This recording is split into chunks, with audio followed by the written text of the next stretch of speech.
My name is Reggie. This is my head, neck, and lymphatics assessment. First thing I would do is knock on the patient's door. I would then enter the room. I'll perform hand hygiene, introduce myself. Hello, Mr. Black. My name is Reggie. I'll be your student nurse today. Today we'll be conducting a head, neck, and lymphatics assessment. It should take about 5 minutes. Is that okay with you? They would tell me yes or no. I would then say, before we get started, I need to get 2 patient identifiers, which normally are name and date of birth.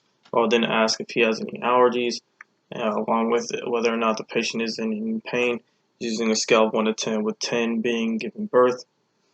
I would then let the patient know, okay, we're about to get started. I'm going to touch your skull. Is that okay? They would say yes.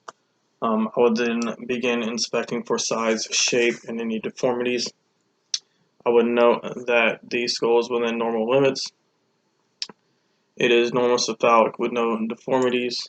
I would then check the temporal artery, note that it is elastic and non-tender. I'll then ask the patient to open and close their mouth.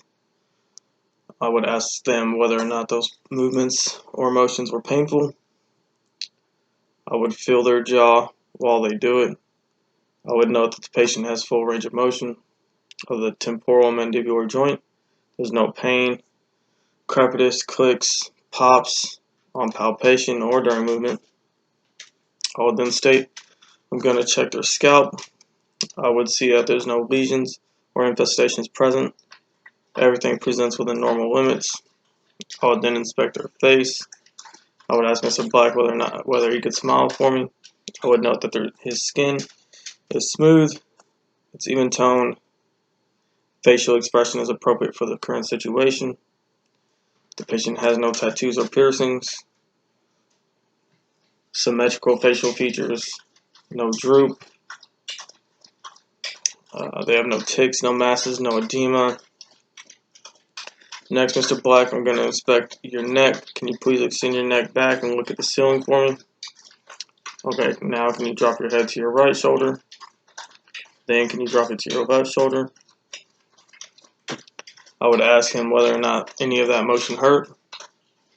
I would check to ensure that there's a carotid pulse present. I would ensure that his trachea is midline. I would check the thyroid, make sure it's not enlarged or tender to the touch.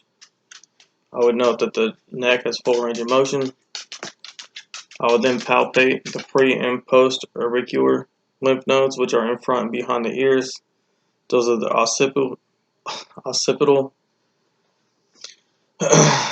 jugulogastric, submandibular, submental, supraclavicular lymph nodes, and I would note that there is no lymphadenopathy or no tenderness. I would note that they're not palpable.